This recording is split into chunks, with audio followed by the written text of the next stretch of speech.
বাংলাদেশের পরিস্থিতি কি।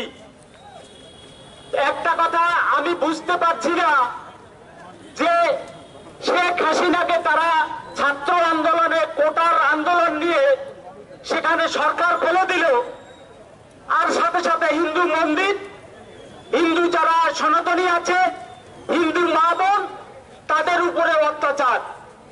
এর মানেটা কি আমি আজকে বুঝতে পারলাম না।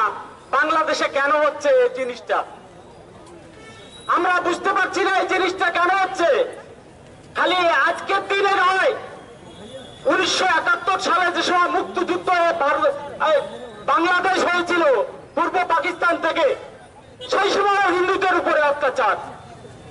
1947 সালে যখন দেশ বাঁধল সেই সময় অত্যাচার। সেই অত্যাচারের কারণে আজকে আন্দামান সৃষ্টি হয়েছে, আন্দামান তৈরি হয়েছে। আমরা যারা রিফিউজিরা এসেছিলাম এই জঙ্গলে এসেছিলাম, এখানে জঙ্গল দেখেছিলাম।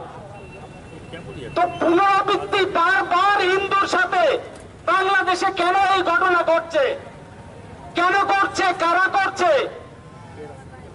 এই মুসলিমরা করছে। আমরা তাদের বলি হিন্দু মুসলিম ভাই ভাই, আমরা ভারতবর্ষে বলি, কিন্তু তারা মনে করে না। তারা ওখানে যারা মাইনরিটি হিন্দু আছে, কোন সুযোগ পেলেই তাদের মন্দিরের উপরে অত্যাচার, মা বোনদের উপরে অত্যাচার এবং তাদের ঘর বাড়ি লুট করা। এখন লুট চলছে।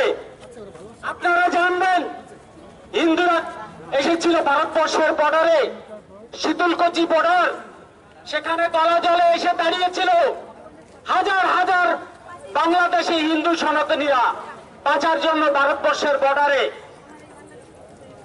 আজকে এই পরিস্থিতি তাদের, তারা কিন্তু দেখেছে যে ঘরে বসে থাকলে পরে আমাদের মরতে হবে, তাই তারা ঘুরে দাঁড়িয়েছে।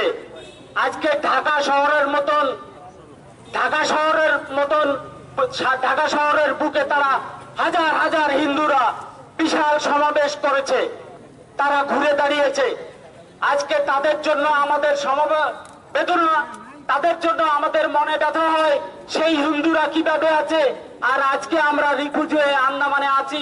আমরা তো ভালো আছি, সুখে আছি, কিন্তু আমাদেরও জানতে হবে, আমাদের ভারতবর্ষে যে প্রশাসন আছে, এখানকার আন্দামানের প্রশাসন, তাদের একটা মেসেজ দিতে হবে যে আন্দামানে যারা আছি তারা, আমরাও প্রতিবাদ করছি সেই সনাতনী বাংলাদেশিদের জন্য।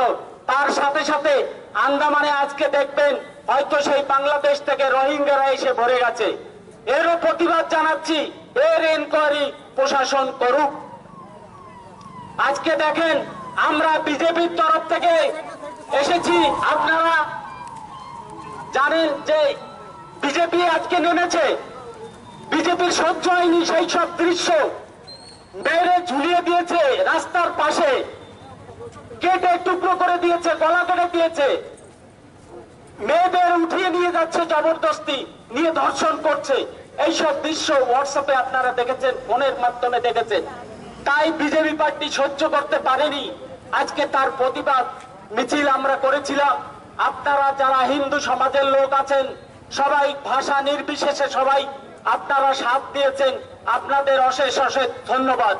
আর একটা কথা বলি, আজকে অন্য পার্টি এখানে কোনো আন্দোলন হিন্দুদের জন্য করেনি। আজকে আপনারা ভাবলে অবাক